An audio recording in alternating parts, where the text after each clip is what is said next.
So first of all, I want to say good morning and welcome and thank you for joining us to our webinar Wednesday, What's on Your Plate? I'm Charlene. I'm one of the client services coordinators. I work in the Edmonton office and I have the absolute pleasure of having my coworker Candice join us this morning too. If you have any questions, as I said, please add them to the chat, and I've put that chat there. Usually on most people at the bottom of your screen is a chat function, and you can type your questions in there. I will be the moderator today, so I will try my best for us to include all of those. Trying not to interrupt our speaker, but if we have a question at that specific time, then we will add it.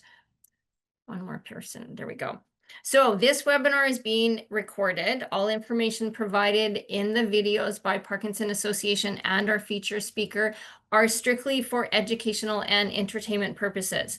This service is not intended to be diagnostic, prescriptive, or replace the relationship, advice, and/or care of your physician. General questions about our topic today will be fielded. I have the pleasure of introducing Shameem. Shameem is a dietitian that I had the pleasure of working with when I was at the Movement Disorders program. She completed her Bachelor of Science in Nutrition and Food Services at the University of Alberta and her postgraduate diabetic internship at the Health Sciences Center in Winnipeg. Shameem is the outpatient registered dietitian for the Neurosciences program at the K Edmonton Clinic and works in the Movement Disorders program, the ALS Clinic, the MS Clinic, and the Epilepsy Clinic. Shameem has 23 years of experience in inpatient and outpatient care in the areas of neurology, medicine, surgery, GI, pulmonary, psychiatry, and home nutrition. She has worked in the Movement Disorders program for the past 12 years and values the interdisciplinary approach to care. She has a passion for food and nutrition and believes food is an integral part of health. So welcome, Shameem, and thank you so much for offering your time, your talent, and your expertise. And I will mute myself so that you can take over. Perfect. Thank you very much, Charlene. It's nice to see you. Good morning, everyone. I'm Shameem. Just give me a second to share my screen and then we'll start here. All right. Can everyone see my slide? It should say what's on your plate with a brain full of food. Okay, good. All right. So let's get with it because I hear some of you have to leave. So we're going to talk about some nutrition and Parkinson's. And the focus today, I thought we would do a bit on brain health because I work in neurology and we're all about preserving our brain function. So that's what we're going to talk about. First slide here is like who I am. So as Charlene mentioned, I've been a registered dietitian for 23 years. I'm part of the K Edmonton Clinic Movement Disorder Program since I think 2014. And as Charlene alluded to, I love food. Like it's no joke. I have been very fortunate. I've been able to make my work be something that I really enjoy. So hopefully that will come through in my presentation today. So here's an outline of what we're going to cover today. We're going to go over quickly just like what balanced nutrition and balanced eating is. We're going to go over some brain health nutrition information, and then hopefully there'll be enough time at the end for questions. And just a reminder that, each individual is unique in their signs and symptoms. What I'm going to go over is just some general recommendation tips and pointers on how nutrition can improve brain health. So you may have separate recommendations from a health professional that are different from these. So always follow your individualized recommendations. So the first thing we're going to talk about is balanced nutrition. So what is balanced nutrition? I think as a dietitian, I get that question quite often. And I think everyone's always kind of curious and confused as to what consists of balanced nutrition. And I like to use the word balanced nutrition versus healthy because I feel like healthy nowadays has sort of a negative connotation sometimes, and there's just too much pressure added to that word. So I think balanced is what you're looking for. So when I'm talking about balanced nutrition, what consists of is like just trying to eat regularly throughout the day, trying to include vegetables, fruit, protein, and whole grains at each meal. I'm a really big proponent of getting the majority of your nutrition from whole foods versus like supplements and things like that. I think it's always a good idea to limit or avoid processed foods. And again, there are various degrees of processed foods. So I don't mean like limit every processed food under the sun, but there are ones that are like what we would consider like more ultra processed versus not so processed, right? Those are the ones that you want to try to be mindful of. And from a Parkinson's perspective, there is actually no specific Parkinson's diet that has been shown to improve Parkinson's, stop it, anything like that. So there's been nothing at this point in time that we can just say like this is the diet that you should follow. But eating balanced meals are important for everyone, but especially important for people with Parkinson's because balanced meals can basically help with lots of things, such as just weight management. It can reduce fatigue. It can help improve bladder and bowel function. It can help maintain healthy bones, teeth, gums. It can improve muscle strength and maintenance and just aid in healthy digestion. So there's lots of different things here. So, what is balanced meals? So, a balanced meal should really include vegetables, fruit, protein, and whole grains. And I'm going to go into that a little bit more. So, the food guide, which the previous slide, that picture there was actually a picture and an example of the updated food guide from 2019. And it took a different approach from previous versions in that it now looked at like overall eating patterns and they looked globally. So, it was quite nice and it's quite evidence based. So, they were really looking at like how do people eat in various different places of the world and looked at health outcomes. And so it moved away from more of a prescriptive looking at very individual items, which is quite nice. And so what they have found is this is basically your components of balanced nutrition is you always want to have some vegetables and fruit at your meal. No surprise from a dietitian, right? So one quick easy tip that I have for people is trying to aim for a cup of vegetables and or fruit at each meal. And a cup is basically the size of your fist. So it's not a large volume, but the key is the consistency, is trying to have it at each meal if possible. Another big change is really focusing on protein at each meal. And what I always try to get patients to aim for is like 20 to 30 grams per meal. And I'll go a little bit more detail on each of these in a couple of slides. And then whole grains. So again, it's not avoiding carbohydrates. They are not truly evil. We need carbohydrates because they're a great source of energy for us. But you want to choose more balanced, like whole grains over processed or simple carbohydrates. So one way you can do that is reading ingredients, which again, I'll go over. So I thought we would just kind of go over some of the components really quickly. So why are vegetables and fruits so important? So one thing is they're excellent sources of fiber, which are also a combination of the soluble and insoluble, which is really good for bowel health. Excellent sources of potassium, which our heart uses. Excellent sources of antioxidants, which can help prevent any cell damage. A good source of folate. So there's lots of good vitamins and minerals that you can find in vegetables and fruit. So like I said, I think an so-called easy way to do this is to aim for at least one cup of fruit or vegetable at each meal. And like I said, it's about the size of your fist. And there's really no such thing as like what is the best fruit, what is the best vegetable. They're all good. So try to get as much variety as you can in your diet. That's also a key component of balanced eating. Now, protein. This one is, if anyone has seen me, I talk about protein like a broken record. So, and the reason for that is as we age, we tend to lose muscle and we tend to eat less protein as we age. And on top of that, with Parkinson's, that can also lead to muscle loss. So, we have to make sure, like any muscle that's lost from Parkinson's, we can't regain. But we have to make sure you don't lose additional or accelerate the rate of loss because you're not eating adequate protein throughout the day. And protein is used by our muscles to maintain themselves. And so I would say, like, I mean, in North America, it's pretty rare where I would say someone is protein deficient. But I would say for the most part, we're not using our protein as efficiently and effectively as we can. So, one of the things you can do to use that protein much more effectively, efficiently, is to spread it out throughout the day.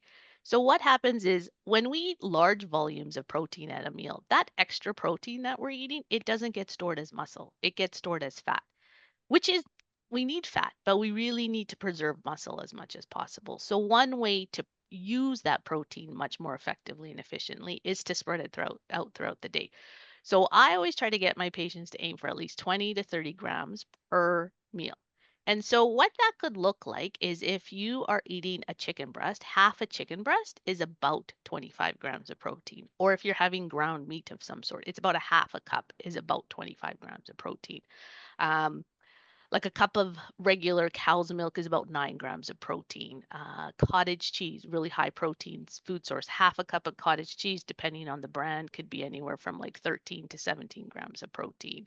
Um, Other things to try to incorporate is try to incorporate plant-based protein sources as well. Like so you don't have to go full on vegetarian, but it's a good idea to incorporate them. So some good examples of plant-based protein would be beans and lentils. So about like, half a cup of beans and lentils, depending on the bean or lentil, could be anywhere from like 10 to 12 grams of protein. Tofu is an excellent high protein food source. Like a cup of tofu is about 20 grams of protein. So there's protein found in like meat, vegetable meat is sort of your best source. Dairy is an excellent source of protein, and then grain products are also a source of protein. There's minimal protein in fruits and vegetables. Probably the highest protein that you're going to find in a vegetable is actually green peas. They're surprisingly high in protein. So if you are eating those varieties of foods, you're typically getting in enough protein. But like I said, the key is trying to spread it out throughout the day.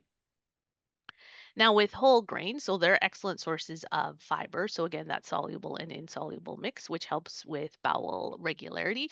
They're an excellent source of B vitamins, which we use for energy, excellent source of magnesium, and they truly are the main source of energy for our body. So, when you're looking at like, well, how do I know something's a whole grain? Really look at the ingredient list. And what you're going to look for is the words whole grain, whole wheat, whole grain, whole rye, whole grain, whole insert grain there. So basically, it should say the words whole grain in it. That tells you it's a whole grain. If it says partially enriched or enriched, it is not a whole grain. So try to pick something that is much more robust in the nutrition.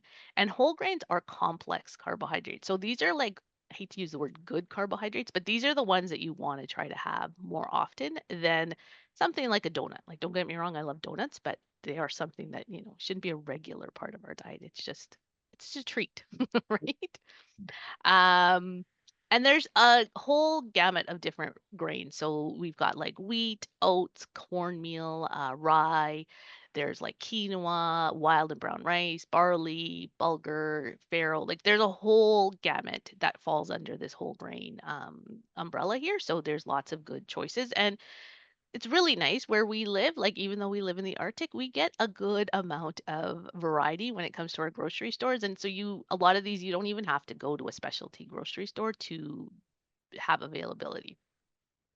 And the last part of a balanced nutrition is really trying to stay hydrated, and preferably making water your drink of choice. It can truly, being hydrated can improve fatigue levels, it can help with memory or clarity of thought, and it can obviously promote bowel regularity. So, other than having fluid, you can also choose high water content vegetables and fruit. So, things like cucumbers, obviously watermelon, it's in the name, right? Tomatoes, those are all good high water fruit, vegetables and fruit.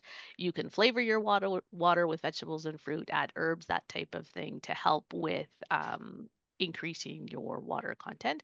A question I always get asked is like, well, how can I increase my water intake? So, just a couple of tips here. One of the first things that if you can do is try to have a glass of water as soon as you wake up. So that's, after waking up from sleep, like that's the longest period of time where your body goes without being hydrated. So it's a good idea to have a glass of water right as soon as you wake up. That's an instant way you can kind of hydrate yourself. And then trying to have a glass of water at each meal. So hopefully you're eating 3 meals a day. So that's another 3 cups. So just those two things alone gets you a liter of fluid, I would hope, in a relatively easy manner. And then trying to get a glass of water between meals. So if you can do one between breakfast and lunch and one between lunch and supper. And again, you don't have to drink all of it in like 30 seconds. If you slowly sip on it throughout that time period, that actually is more hydrating than taking like the big guzzle at a time. Another tip is, fill a water bottle, have it with you at all times, but also drink from it. I don't know about you guys, but I carry water bottles with me often and I forget to take a drink from it. So just remember to take a drink from it.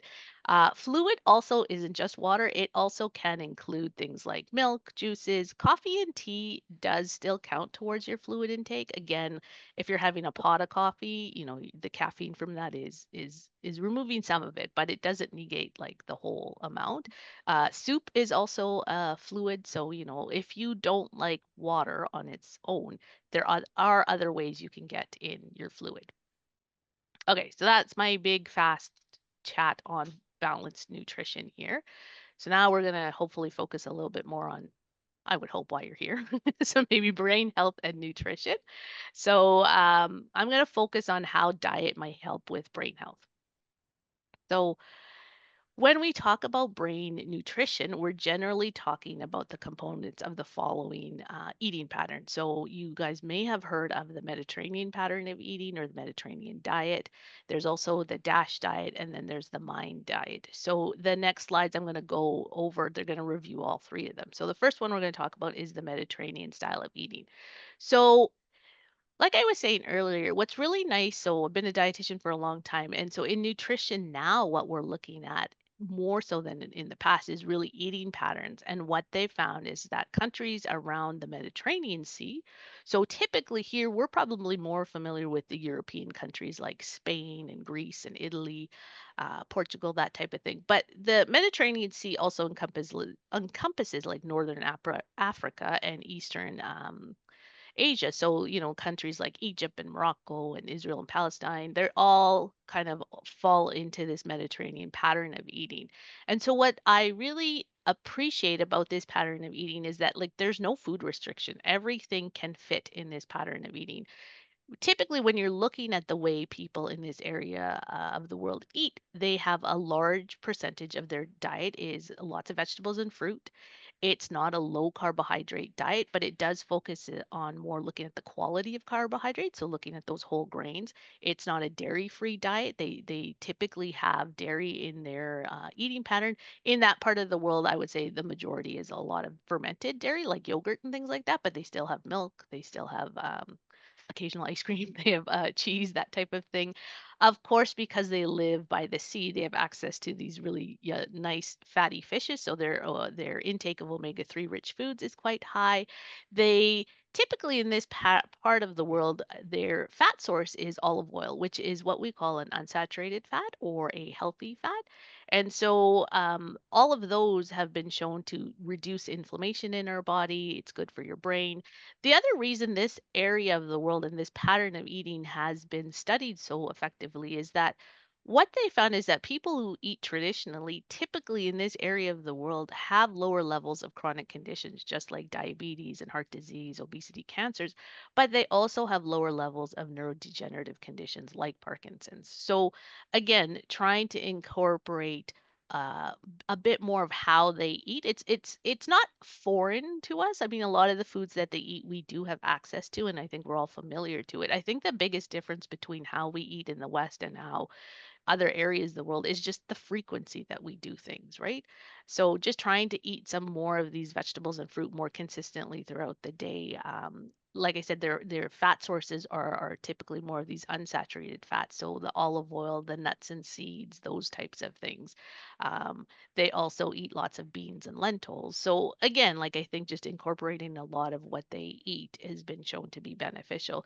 There also, when we look at this pattern of eating, there's lots of non-diet things that they do. So they certainly try to encourage cooking on their own. They limit processed foods. They try to eat collectively and socially. They try to buy in season. So there's lots of good components to this pattern of eating that I think we can take away from. Now, the next diet that is always in the forefront when it talks about like brain health is the DASH diet. So the DASH diet stands for Dietary Approaches to Stop Hypertension. It's typically a diet that is talked about with patients who have high blood pressure. And so in this pattern of eating, the focus is on increasing your calcium, your potassium, and limiting sodium because those three minerals play a big part in managing high blood pressure. So it encourages eating lots of vegetables and fruit, high calcium rich foods, and obviously limiting processed foods, which are a vast majority of where our high sodium comes into play. And then there's the MIND diet. So this one's really exciting. So the MIND diet is stands for Mediterranean Dash Diet Interventions for Neurodegenerative Delay. So it's a mouthful. So the MIND diet basically targets the health of the aging brain. So the reason I mentioned the Mediterranean and the DASH diet is because basically the MIND diet is a combination of both of those. So in 2015, there were two papers that were published, which basically um, introduced the MIND diet to us. And so what they had found is that they knew that the Mediterranean and the DASH diet had already been found to help preserve cognitive function because they were both of those diets or and patterns of eating were typically used like in cardiology, like for heart health. So they knew if you protected your heart and made that healthy, it would also uh, preserve your brain and give you good brain function. And so they took the Mediterranean and the DASH diet and they basically studied like over 1,000 patients over a 10-year span who didn't have dementia when they started the study. And they basically looked at what they were eating and they came up with these MIND diet scores that basically identified foods and nutrients that they knew could be beneficial for brain health and which could then protect people from developing dementia and cognitive decline. And so after a period of time, the study basically identified 15 dietary components that were classified either as brain healthy or unhealthy. And so people in the study who had the highest mind diet scores had a significantly slower rate of cognitive decline compared with those with the lower scores. And so what they also found is that um, people significantly had lower level risk of developing Alzheimer's. And this was particular to this mind diet versus the Mediterranean and DASH diet. So I'm going to go over what the mind diet here. So when they completed their research, what they found is that there was a 53% lower rate of Alzheimer's disease for those with the highest mind diet score. Like that's a very impressive number. But what also was really impressive is that they found that people who even just had like maybe mid moderate mind diet scores had a 35% lower risk of developing Alzheimer's. Those numbers you don't even get in like drug trials. So this was pretty impressive results here. And so and when they adjusted for like factors like lifestyle factors, those numbers didn't change. So the really nice thing with this diet is, we'll go over here is like the things that you should be trying to eat a bit more would be things like dark leafy greens, nuts and seeds, berries, those types of things. Omega-3 rich fish, whole grains, basically the things that I kind of alluded to earlier. And the things that you want to limit, like that list there, I don't know if you can see it as well. They're not things that are unfamiliar to us, right? You want to try to limit red meat, fried foods, sweet items, that type of thing. I'm just going to go into a bit more of the mind diet of certain aspects of why they're important. So the first one I'm going to talk about are neuroprotective foods. So, neuroprotective foods are basically foods that can help preserve your central nervous system and help protect your brain. So, one of the things that you want to look for here is nuts and seeds. They found nuts and seeds were actually a very high neuroprotective food. Uh, Herbs and spices. So specifically things like turmeric, rosemary, cinnamon, those were also found to be neuroprotective. And I always like to encourage people to actually cook with those herbs and spices versus getting them in supplement form because the benefit that we see is how people use them like as they ate with them versus in a supplement form. And the issue I have with supplements is when you get something in a supplement, it is typically concentrated at a very high concentration versus what you would get if you used a couple of sprigs of rosemary, right? So again, in North America, we have this very odd way of looking at things by saying like, okay, a little is good for us, a lot must be really good for us, and I don't know if that's really working for us very well. So I always try to encourage people. I think you should just try to use the herbs and the spices as they were seen and how people like traditionally would use them. So for instance, my family's from India, so I grew up using turmeric. But when we use turmeric, like we don't go hog wild on the turmeric, right? Like if you're making a pot of, say, curry, you're only going to use about an eighth to a quarter teaspoon of turmeric in that pot. And that pot could feed like what, maybe 6 to 8 people. So you're serving, you're only going to get a really small amount of turmeric in there. The key is though they use turmeric in everything. But even then at the end of the day you might get maybe an eighth of a teaspoon, which is a really small volume, right? So again, I think it's just about having the frequency and again, small amounts are just as beneficial as larger amounts. So that's my little soapbox about that. How can you incorporate some of these foods into your diet? So the one I always really focus on is nuts and seeds because I think this is a really easy one. So a quarter cup of nuts is basically 4 tablespoons, and it could be any nut, any seed. I just gave some examples there, like a tablespoon of chia seed, a tablespoon of hemp hearts, a tablespoon of walnuts, and a tablespoon of whatever nut of your choice. Boom, you're done. And again, like people always say, well, nuts are expensive.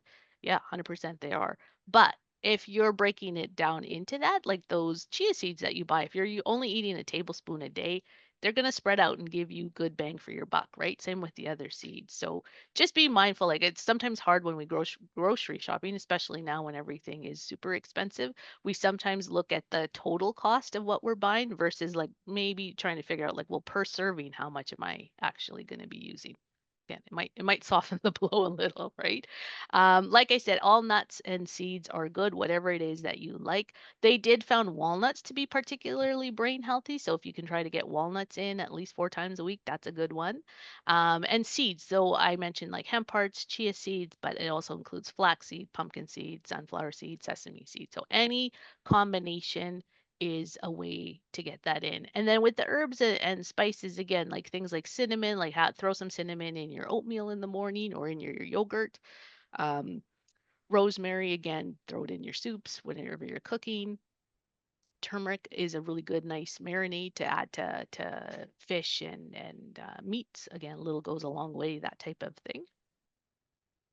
The next type of food that they found in the Mind diet that was beneficial were anti-inflammatory foods. So, anti-inflammatory foods are basically foods that reduce inflammation in our body. So, inflammation can be a marker of stress and cause damage. So, we want to make sure we limit that and try to choose foods that actually can help prevent or reduce that inflammation. So one of the foods that has been shown to be anti-inflammatory would be those omega-3 rich foods, especially fish in particular.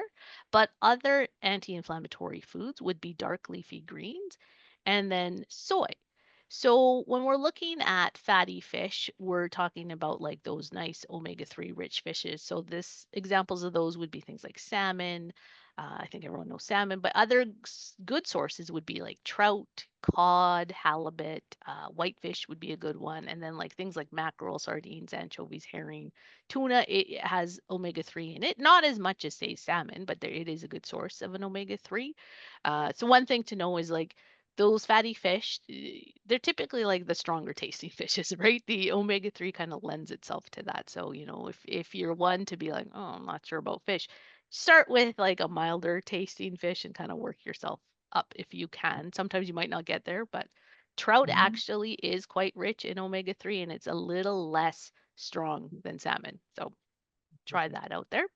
And then dark leafy greens would be anything, pretty much anything but iceberg lettuce. So, romaine lettuce counts, spinach, arugula, dark leafy green lettuce, kale, Swiss chard, like any of the Asian greens, they all kind of fit. You want to try to aim for at least 1 cup raw or half cup cooked every single day. And then soy, think about soy as how they traditionally eat in Asia. So we're talking about like edamame, soy nuts, tofu, soy milk.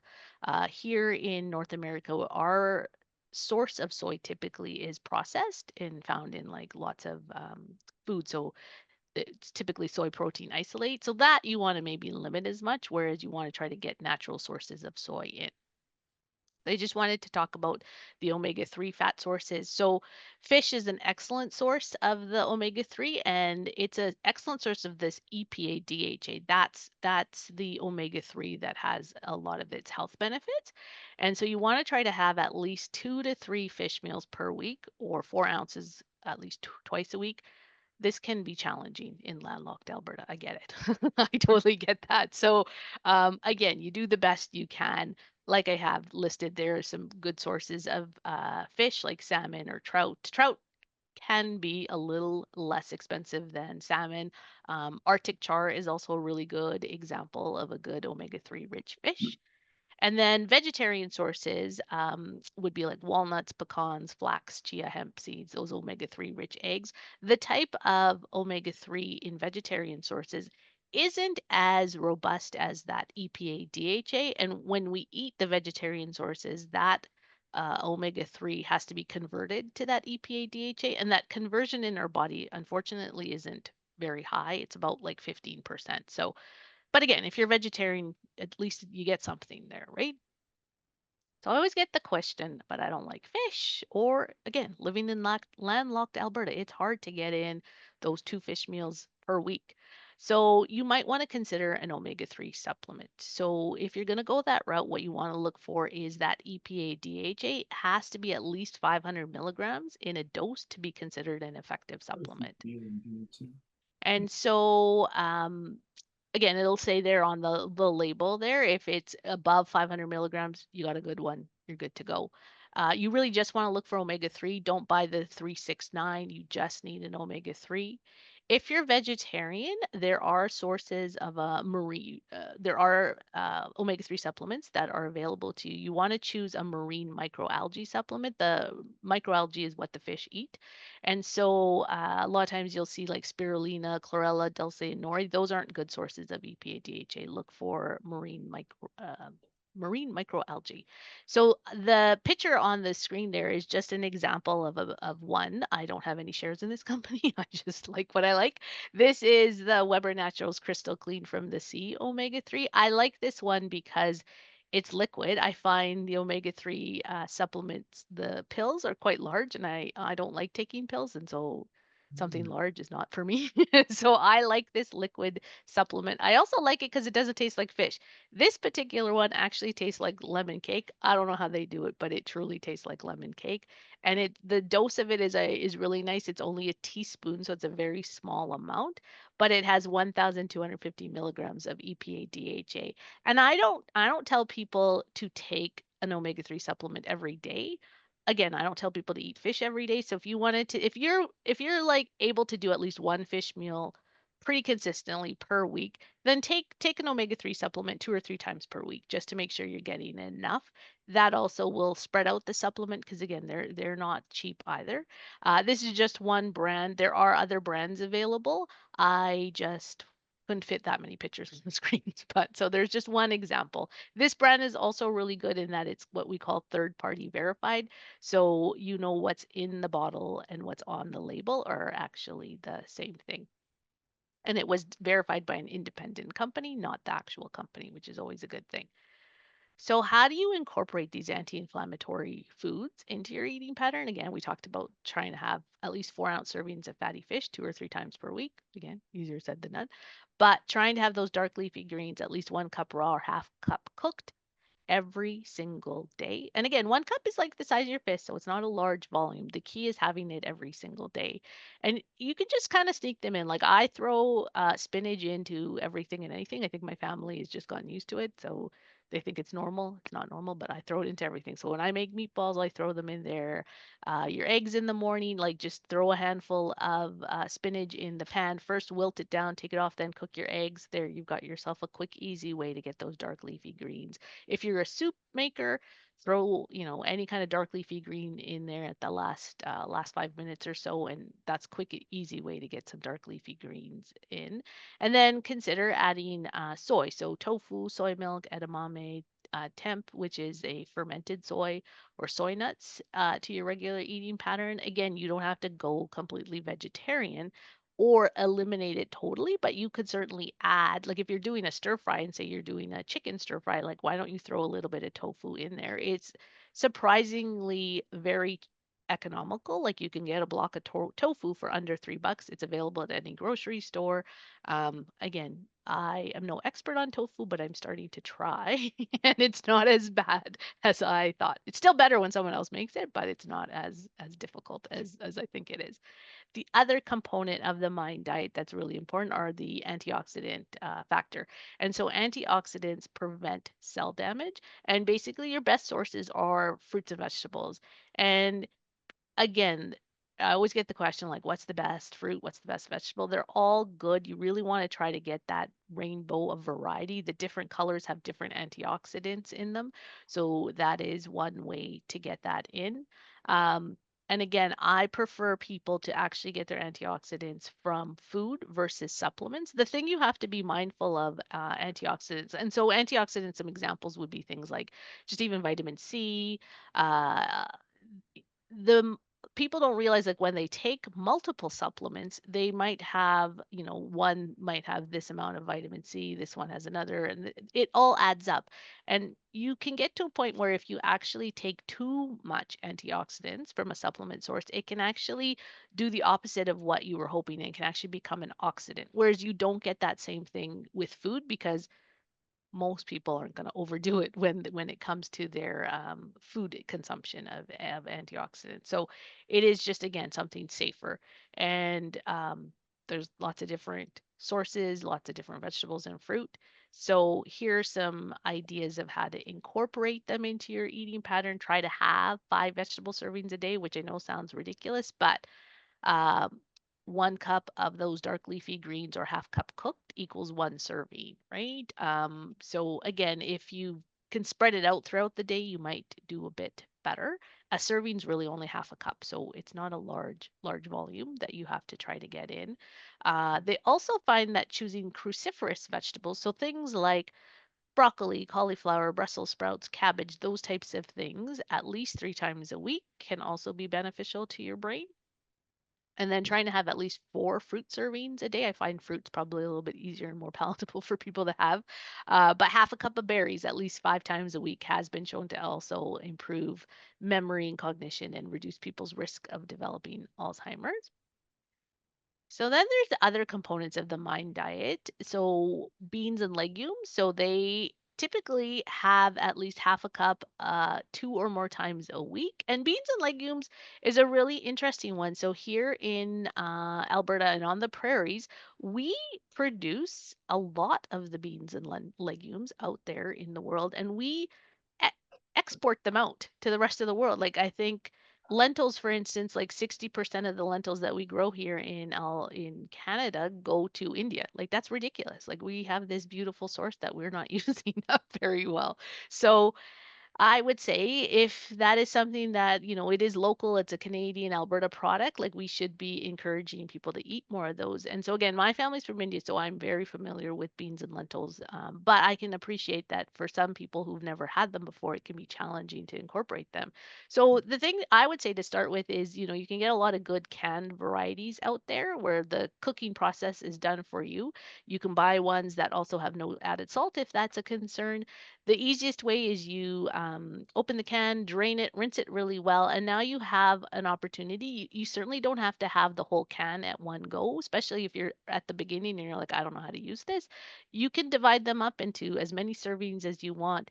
And the ones that you don't use, you just throw them in your freezer. And anytime you need them, you just pop them out and throw them in. So, examples were if, say, you're making rice, throw some into your rice. That's a quick, easy way to get it in. If you're making soups, throw them into your soups. If you're even doing something like a pasta sauce, so you've got your ground meat and your veggies in there, hopefully there's veggies in there, throw in, even just start with a 1/4 cup of lentils or beans into the mix. So it's not like you have to become 100% fully vegetarian, but incorporate them into the flavors that you're used to so that you kind of get used to the flavor of them, right? It does take 6 to 8 weeks for your taste buds to adjust to a new taste. So, if the first time you eat them and you're like, was not for me, keep going, keep trying the best you can.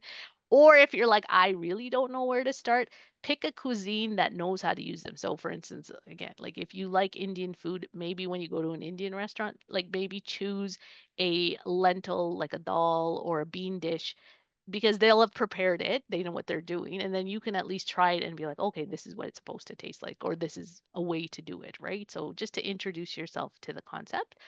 We talked about whole grains, but they, in this Mind Diet study, typically found people who had 3 servings at least per day of whole grains found benefit to their brain. So a serving, again, it's half a cup or like one slice of bread, like that's 3 servings is pretty easy to get in. They also, olive oil was typically the fat of choice here, so at least 2 tablespoons a day. And this one's always interesting because I think here in the West, we're very fat phobic and we've always been taught, like, oh, like I have many patients tell me I don't use fat when I'm cooking. And I'm always like, "Oh, I don't know if that's a good idea," right? So we actually do need fat to absorb a lot of our vitamins and minerals too.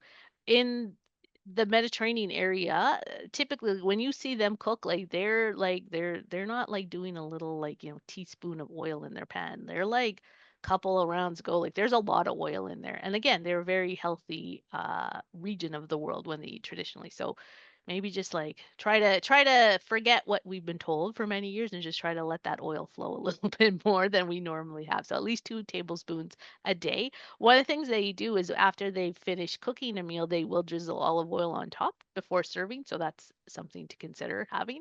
And a nice thing with this pattern of eating is like they actually found that people ate like poultry 2 times a week. So again, you don't have to just live on fish. Red meat they did eat a little bit less, which I'll go over into in the next slide here. But I think there's a lot of good components to the diet here that I think we can incorporate. So yeah, so that was all the good stuff, and these are the things that we should just be mindful of. And I wouldn't say like, I'm a realist. I'm not gonna say like I'm never gonna eat this stuff, but maybe don't have them as frequently as we may like to have them, right? So the things on that list, I don't think will surprise anyone. They're pretty much typical things that we know we all should be trying to limit and maybe not have on a day-to-day basis. But again, if you're having a party or celebration, like all bets are off. Those are when, diet really shouldn't play a big piece of it, but it's just the everyday thing. That's where you want to try to be as mindful. And I know people are looking at full fat cheese and looking at me with stink eye. It is it's no more than 2 ounces per week, which I know is not a lot of cheese, but I'm just telling you what the results of the study were. You guys do what you need to do with the cheese piece of it. Um, Now, this area, so I thought was really interesting. And so we kind of reviewed the mind diet. So another area of interest in regards to brain health is BDNF, or brain-derived neurotrophic factor. So these are proteins found in your central nervous system, and they play a role in regulating structure, function, and development of like neurons and synapses. So this is how your brain communicates with the rest of your body. And your BDNF levels are the highest in childhood, unfortunately.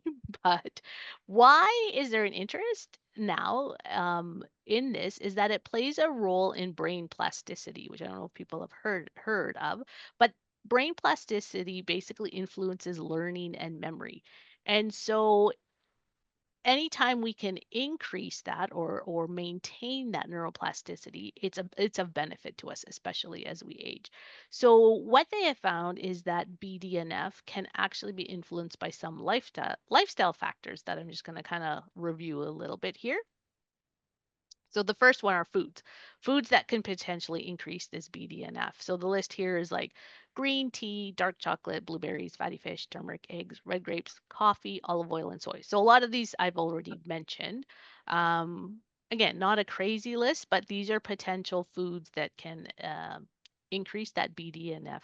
So, basically, if you're following the first part of my slides, then this should be easy to incorporate.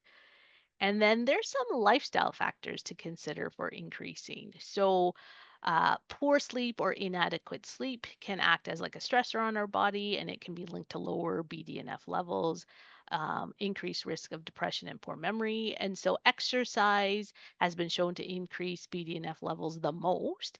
Sun exposure, so going outside, getting fresh air, and exposure to the sun has been shown to increase BDNF levels. So these typically are highest in the spring and the summer, especially here in Alberta, right? Intermittent fasting. So intermittent fasting is such an interesting one because there's a lot of buzz about it. So this isn't starving. You still get in your requirements, but you just kind of time restrict restrict when you don't eat.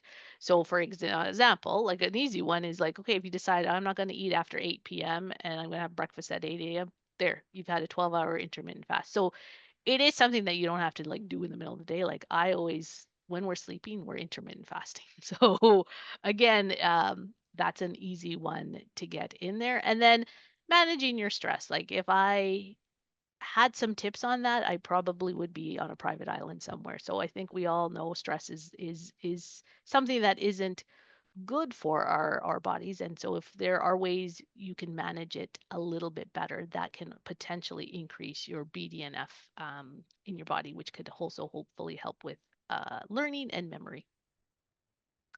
So then that just kind of ties back into like a summary of like, eating a well balanced diet and a balanced nutrition can include all of those components I just talked about. So again, including vegetables and fruit, good protein sources, whole grains.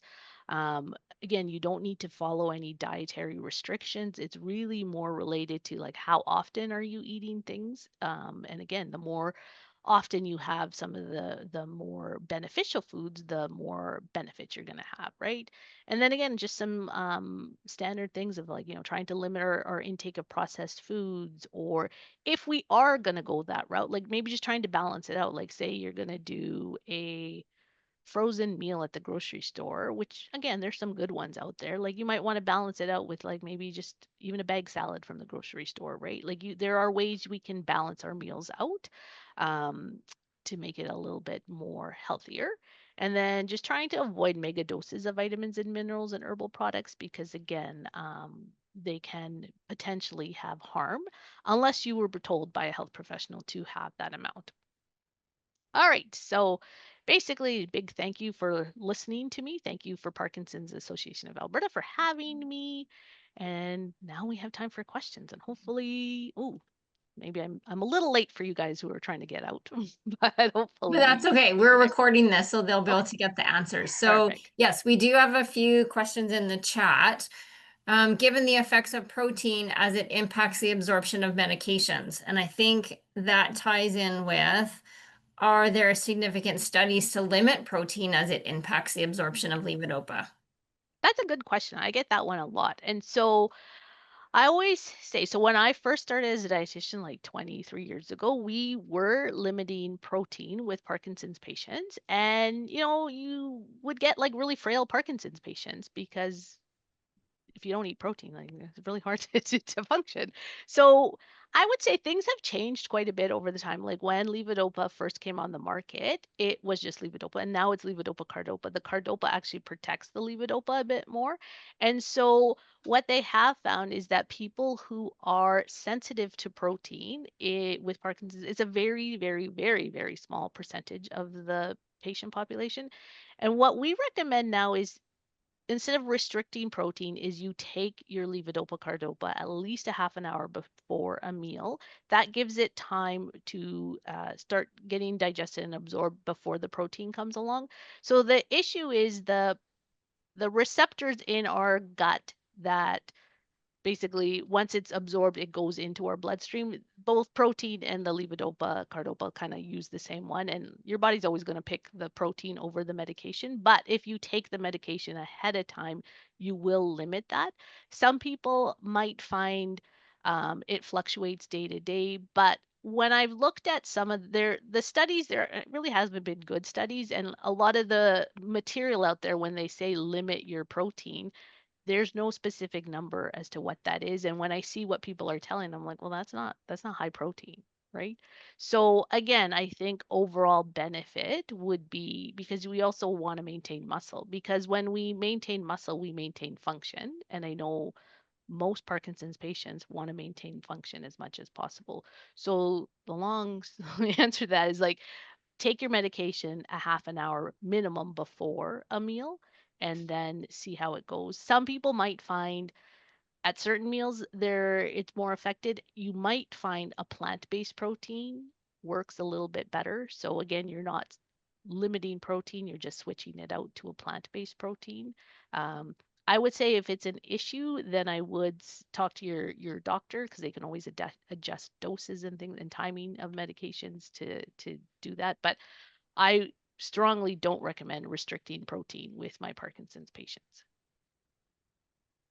Yeah, and I think too, there a true protein interaction, there is in our world less than 1% of the population that have a true protein interaction. And it's usually people that have been on medication for a long time.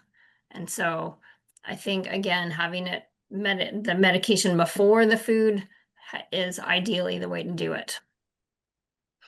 Another question, are there recommendations on cost-effective solutions on achieving this? And I think that means the diet, as most patients are economical choices between shelter food and medication. Yeah, that's a good question, especially with the cost of groceries right now. I will say, like with the fruits and vegetables, especially like it doesn't always have to be fresh. And honestly, where we live, like fresh is kind of it's been on a truck for many weeks, right? So, frozen vegetables and fruit are just as nutritious, if not more nutritious, because they're typically frozen right at their nutritional peak. So, I think you do get more bang for your buck if you do the frozen vegetable and fruit route.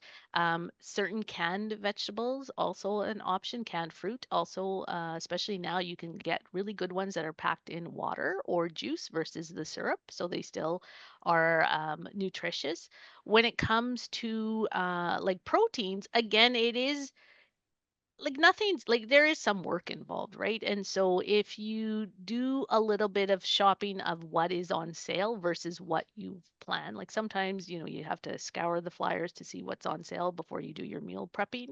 Um, Sometimes depending on the grocery stores, like I always try to scan. I shop at Superstore quite often. Again, I have no shares in the company. I just like what I like. And I always look for in the meat section that 30% off sticker.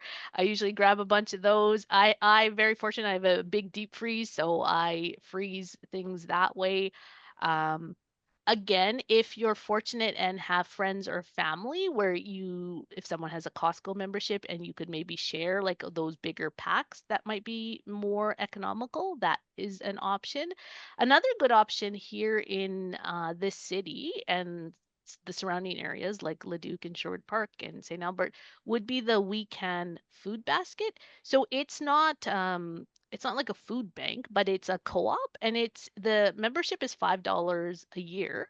And you can get every month either a produce or a meat or a combination. And the produce, I believe, is $10 a month and the meat is 15. So if you wanted to get both for $25 a month, you get your vegetables are pretty much your basic root vegetables. You get typically like onions, potatoes, carrots, like whatever they have on hand. And then the meat can be any it could be beef, chicken, you can get pork. If you don't want pork, you can have a no pork option. And so you get I can't remember at the top of my head how many pounds, but it's actually a pretty good deal. And they have lots of different drop-off points within this city, so you just go pick it up. And so that's another option that is not income dependent. Like anyone can use that. You just pay the $5 membership, and it's called WeCan, WECAN. They have a really good website with that information. So hopefully that, and again, even like bread runs, like again, if something's on sale, if you have the space, sometimes I grab another one and just keep it on hand. A lot of bread products. Again, I'm very fortunate. I have a big deep freeze, so my freezer is always full of interesting things sometimes, right? But again, that might be a way. It does require a little bit of planning, like, and that is the thing. But once you've started doing it, like balanced eating does become easier. The beginning is hard, right? Because you're kind of establishing things. But once you've established, and when I say a well stocked, it doesn't mean it has to be stocked to the rafters. But as long as you have some easy components on hand, it does make trying to figure out like what to eat a lot easier. And a lot of the foods that are healthy, like even things like oatmeal, like Bulk Barn is a really good place to get, some grains. Again, you don't have to buy a big package, especially if there's just like, one or two of you in the house. You can buy small amounts, and that also is an economical way of saving some cash to make it a little bit easier. Did that answer the question, hopefully? I do believe. There's another question. If I'm not a movement disorder patient, how do I access a dietitian in the community? If your GP is part of a primary care network, they always have dietitians in available there, so you can ask your GP for a referral to the dietitian in the primary care. Um, the other one would be there. Unfortunately, there's also private dietitians out there, but you have to pay. So if you have insurance, they typically are covered. Those would be your best sources. There's also so there's the primary care dietitians. There's also every hospital has an outpatient dietitian available. So your GP can send a referral there. The wait time will be long. I will be honest with that one, but that's also an option, and they're covered. Like you don't have to pay for them as well. So if your GP doesn't have or isn't part of a primary care network, then there's outpatient dietitians in hospitals. Even like rurally, there's always dietitians in hospitals that you can be referred to.